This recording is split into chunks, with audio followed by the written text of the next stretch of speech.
Hello friends, मैं हूं CA Hitesh Goyal और मैं सबका स्वागत करता हूं अपने YouTube channel CA Hitesh Goyal on GST पर। हमारी इस 50th जीएसटी काउंसिल मीटिंग के डिसीजंस के ऊपर ये अगला वीडियो है। उस जो टैक्स वीडियो है taxability of share capital held by holding company subsidiary company. तो गवर्नमेंट ये बहुत बड़ा पहले इशू रेज होता था कि क्या जो शेयर कैपिटल होल्ड कर रखे होल्डिंग कंपनी सब्सिडरी कंपनी के ऊपर, तो क्या इस होल्डिंग शेयर की वैल्यू के ऊपर कोई टैक्सेबिलिटी आएगी या नहीं आएगी, क्या ये कैपिटल सप्लाई के दायरे में आएगा या नहीं आएगा। तो ये गवर्नमेंट ने 50th council GST council meeting में भी डिसाइड कर लिया था और उसी के रिलेटेड उन्होंने सर्कुलर भी इशू कर दिया।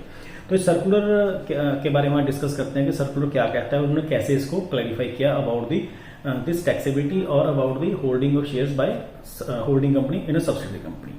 तो सबसे पहले तो उन्होंने इसमें भी कुछ इसमें भी इस जो पॉइंट था इसको भी उन्होंने पॉइंट्स में डिवाइड करके क्लैरिफाई किया। सबसे पहले उन्होंने कहा कि क्या ये एक्टिविटी जो holding of shares by a holding company in a subsidiary company क्या सप्लाई है या नहीं है। और फिर उन्होंने कहा कि ये क्या इसके ऊपर जीएसटी लगेगा या नहीं लगेगा। दो पार्ट्स में डिवाइड कर दिया। सबसे पहले तो क्या ये सप्लाई है या नहीं। तो इसके क्वेश्चन में उन्होंने रिप्लाई दिया कि ये जो सिक्योरिटीज हैं वो ना तो गुड्स की डेफिनेशन में आता है जो जीएसटी एक्ट में गुड्स को डिफाइन किया गया अंडर सेक्शन 2, और ना ही ये सर्विसेज की डेफिनेशन में आता है। तो ये सिक्योरिटी ना गुड्स की डेफिनेशन में है ना सर्विसेज की डेफिनेशन में, जबकि ये एक सिक्योरिटी कॉन्ट्रैक्ट एक्ट के अंदर डिफाइन किया गया कि security as per security include shares also.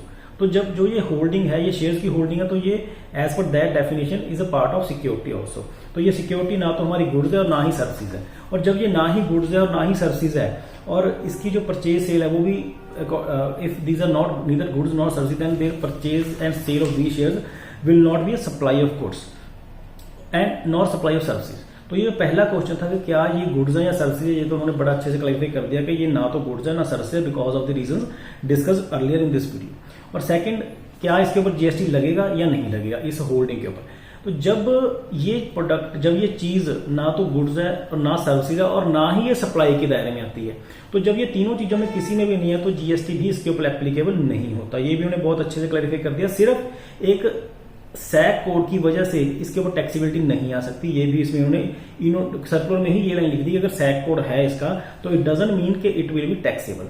जब बेसिकली जो चीजें हमने डिस्कस करी, गुड्स की डेफिनेशन, सर्विसेज की डेफिनेशन, सिक्योरिटीज की डेफिनेशन, सप्लाई, जीएसटी, तो ये सब चीजें इसके टैक्सेबिलिटी अगेंस्ट जाती हैं। तो ये टैक्सेबल नहीं है।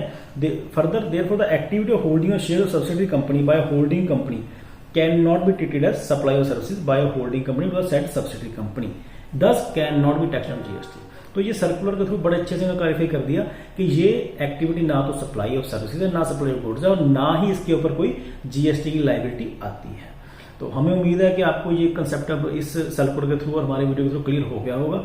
और further I request all the members to please like my video, subscribe my YouTube channel and press the bell icon for future update. Thank you very much.